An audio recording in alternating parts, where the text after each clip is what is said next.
اور یہ علماء سے پوچھیے، دنیا کائنات کے تمام عالم ایک نقطے کے اوپر متفق ہیں، یہ بتائیے کہ اللہ کے ہاں عالم رنگ و بو کے اندر سب سے بڑی عبادت کون سی ہے؟ کیا حج سب سے بڑی عبادت ہے؟ نماز سب سے بڑی عبادت ہے؟ جہاد سب سے بڑی عبادت ہے؟ بتائیے کون سی بڑی عبادت ہے؟ سب سے بڑی عبادت کون سی ہے؟ تمام علماء اس ایک نقطے کے اوپر متفق ہیں، ہر عالم اس بات کو تسلیم کرتا ہے کہ سب سے بڑی عبادت چہرہ مصطفیٰ کی زیارت ہے۔ اس سے بڑی عبادت کوئی کائنات کر نہیں ہے۔ حضرت ابو ہریرہ رضی اللہ عنہ کہتے ہیں کہ ایک شخص آیا سرکار علیہ السلام کی بارگاہ پر کلمہ پڑھا، کلمہ پڑھنے کے بعد وہ اونٹنی کے اوپر سوار ہوا، جانے لگا، اس کی اونٹنی کا پاؤں دھنسا، وہ اونٹنی سے نیچے گرا، اس کی گردن ٹوٹی، وہیں پہ فوت ہو گیا۔ میرے آقا رہے نے فرمایا، اے ابو ہریرہ، ابھی یہ اس تھوڑے لمحے پہلے جنت جہنم کا مستحق تھا، ابھی اس کی روح جنت کے اندر پرواز کر رہی ہے۔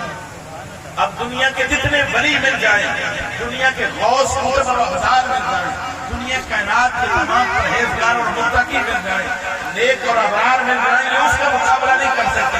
حالانکہ اس نے کوئی نماز نہیں پڑھی، کوئی روزہ نہیں رکھا، کوئی جہاد نہیں کیا، کوئی عبادت نہیں کی، کیا ہے اس نے ایمان کی حالت میں چہرہ مصطفیٰ کی زیارت کی۔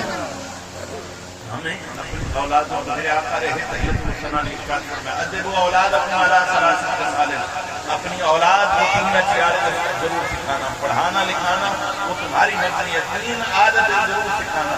پہلی، اللہ کے نبی نے فرمایا حب نبی کا، اپنے نبی کی محبت ضرور سکھانا۔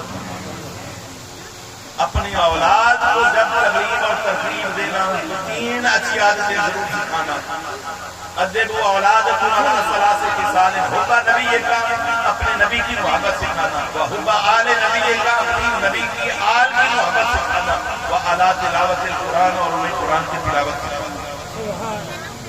یہ محبت کا ہی نتیجہ ہے کہ سارا سال سے اس بزم پاک کا انعقاد ہوتا ہے، اور اس بزم کے انعقاد کا مطلب کوئی دکھلاوا، ریاکاری، تسلیم و بناوٹ نہیں ہے، محض یہ کہ ہم نے اپنی اولاد کی تربیت کی، آج اس کا نتیجہ ذکر مصطفیٰ کو محفل مصطفیٰ نظر آتا ہے۔ سرکار کے غلام کیسے جو ہے نا اپنے نبی کی عزت اور احترام کرتے ہیں۔ حضرت عمر فاروق رضی اللہ تعالیٰ نے مجلس ایک جگہ سے گزر رہے تھے کہ 2 بچے آپس میں لڑ رہے تھے، ایک لڑکے نے دوسرے لڑکے کے منہ کے اوپر تماچا مارا۔ حضرت عمر فاروق رضی اللہ تعالیٰ نے اس بچے کو اٹھا کے جس نے تماچا مارا اٹھا کے زمین کے اوپر پٹکا۔ لوگ حیران ہو گئے، وقت کا خلیفہ ہے، امیر المومنین ہے، مسلمانوں کا یہ بادشاہ ہے، عجیب معاملہ ہو گیا۔ اٹھا کے چھوٹے سارے بچے کو زمین پہ پٹکا تو پوچھا امیر المومنین کیا بات ہے، آپ نے اس بچے کو اٹھا کے زمین کے اوپر پٹکایا، وجہ کیا ہوئی؟ اس بچے نے دوسرے کے منہ کے اوپر تھپڑ مارا۔ کہا امیر المومنین یہ تو بچے ہیں، یہ تو ایسے ہی کرتے ہیں۔ کہا نہیں، اس نے جس بچے کے منہ کے اوپر تھپڑ مارا ہے اس کا نام محمد ہے، اس لیے میں نے اس کو اٹھا کے مارا ہے کہ اس نے جس کو تھپڑ مارا ہے اس کا نام محمد ہے۔ اور حضرت عمر فاروق رضی اللہ تعالیٰ نے اپنی دور حکومت کے اندر اعلان کروا دیا کوئی بندہ کسی کا نام محمد نہ رکھے۔ کیوں؟ اس لیے کہ تم احترام نہیں کر سکتے ہو، عزت نہیں کر سکتے ہو۔ نام وہ رکھے جو میرے آقا علیہ السلام کے نام کی تعظیم بھی کر سکتا ہوں۔ اور سب کے نام بدلا دیے۔ ایک بچے نے کہا جی میں اپنا نام نہیں بدلوں گا۔ کہا وجہ؟ کہا میرا نام محمد میرے نبی نے رکھا ہے۔ حضرت عمر فاروق رضی اللہ تعالیٰ کہتے ہیں کہ میں اس کا نام کیسے بدل سکتا ہوں جس کا نام محمد میرے نبی نے رکھا ہے۔ اس طریقے وہ ادب والے۔ اور سلطان محمود غزنوی 1000 سال بعد اس مرد کلندر کی قبر کھلی ہے، وقت کا بادشاہ 1000 سال بعد قبر کھلی ہے، کفن بھی صحیح سلامت، جسم بھی صحیح سلامت، اور چہرہ مسکرا رہا تھا۔ وقت کا بادشاہ کی قبر کھلی ہے اور چہرہ مسکرا رہا تھا۔ وجہ کیا تھی؟ ایک دفعہ ایاز کے بیٹے کو بلایا اور کہا ایاز کے بیٹے ادھر آؤ۔ ایاز کا بیٹا آیا، بات سنی، دوڑتا ہوا گیا ابا کے پاس۔ ابا جی معلوم ہوتا ہے کہ بادشاہ ناراض ہو گیا ہے۔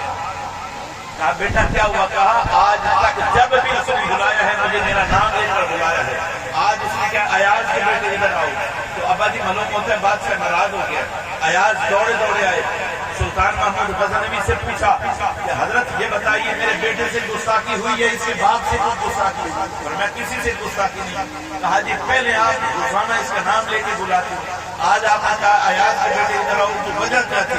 وقت کا بادشاہ کہتا ہے مسلمانوں کے حکمران ایسے ہوا کرتے تھے, یہ وہ لوگ تھے جدھر نکل پڑتے فتح ان کے قدم چوما کرتی تھی, یہ وہ لوگ تھے جن کا نام لے کر ہندو عورتیں اپنے بچوں کو ڈراتے تھے سو جا محمد بدر بھی آ رہا ہے, جس کے دور کے اندر داتا علی حجویری پیدا ہوتے ہیں, وقت کے بادشاہ ایسے ہوتے ہیں جس کے دور کے اندر داتا علی حجویری پیدا ہوتے ہیں. یہ وقت کا بادشاہ پتہ کیا جواب دیتا ہے؟ کہتا ہے ایاز اصل بات یہ ہے تیرے بیٹے کا نام ہے نام محمد, میں نے کبھی بھی بغیر وضو کے نام محمد نہیں لیا. اب میں نے اس لیے کہا ایاز کے بیٹے ادھر آؤ کہ میرا وضو نہیں تھا, میں نے اس لیے اس کا نام نہیں لیا. جو لوگ نبی کا نام بغیر وضو کے نہیں لیتے ہیں مرنے کے بعد 1000 سال گزر جاتا ہے تو محمد کے غلاموں کا کفن میلا نہیں. یہ ہوتے ہیں محمد عربی کے غلام احباب ذوالفقار. اور حضرت عمر فاروق رضی اللہ عنہ ادب کی بات دیکھیں, ایک دفعہ لوگوں نے شکایت کی کہ حضرت عباس رضی اللہ عنہ کے گھر کا پرنالہ جو ہے نا وہ مسجد نبوی کی طرف ہے, اور جب بارش آتی ہے تو نمازی گزرتے ہیں تو پانی پڑتا ہے, تو حضرت عمر فاروق رضی اللہ عنہ فوراً ہاتھ لمبا کیا, پرنالے کو اتار کے زمین کے اوپر پھینک دیا کہ نمازیوں کو تکلیف ہوتی ہے. حضرت عباس رضی اللہ عنہ سرکار کے چاچا نے قاضی شرح کی عدالت کے ہاتھ کیس لگا دیا کہ وقت کے خلیفے نے بغیر اجازت کے میرے جو ہے نا مکان کا پرنالہ اتار دیا. حضرت عمر فاروق عدالت میں آ تو پوچھا جی آپ نے, قاضی نے پوچھا جی پرنالہ کیوں اتارا؟ کہا نمازیوں کو تکلیف ہوتی تھی, بارش آتا پانی آتی, مسجد نبوی کے اندر پرنالہ ہے جو میں گزرتا پانی گرتا. تو حضرت عباس سے قاضی شرح نے پوچھا جی آپ کو کیا تکلیف ہوئی؟ بات تو صحیح ہے کہ پرنالہ اتار دیا ہے تو تکلیف ہو رہی تھی لوگوں کو, مسجد نبوی کی طرف پرنالہ تھا. حضرت عباس رضی اللہ عنہ فرمانے لگے قاضی صاحب بات یہ نہیں ہے, اصل بات یہ ہے کہ میں جب مکان بنا رہا تھا تو میرے آقا علیہ تحیۃ والسلام تشریف لائے, سرکار علیہ السلام نے فرمایا چاچا پرنالہ اس جگہ پہ رکھو. اللہ کے نبی اکرم صلی اللہ علیہ وسلم نے فرمایا چاچا میں کھڑا ہوتا ہوں, میرے قدموں کے اوپر کھڑے ہو کر پرنالہ یہاں پہ لگاؤ. بات پرنالے کی نہیں ہے, بات یہ ہے کہ عمر فاروق نے اس پرنالے کو اتارا ہے جو محمد عربی نے خود لگوایا. قاضی شرح نے پوچھا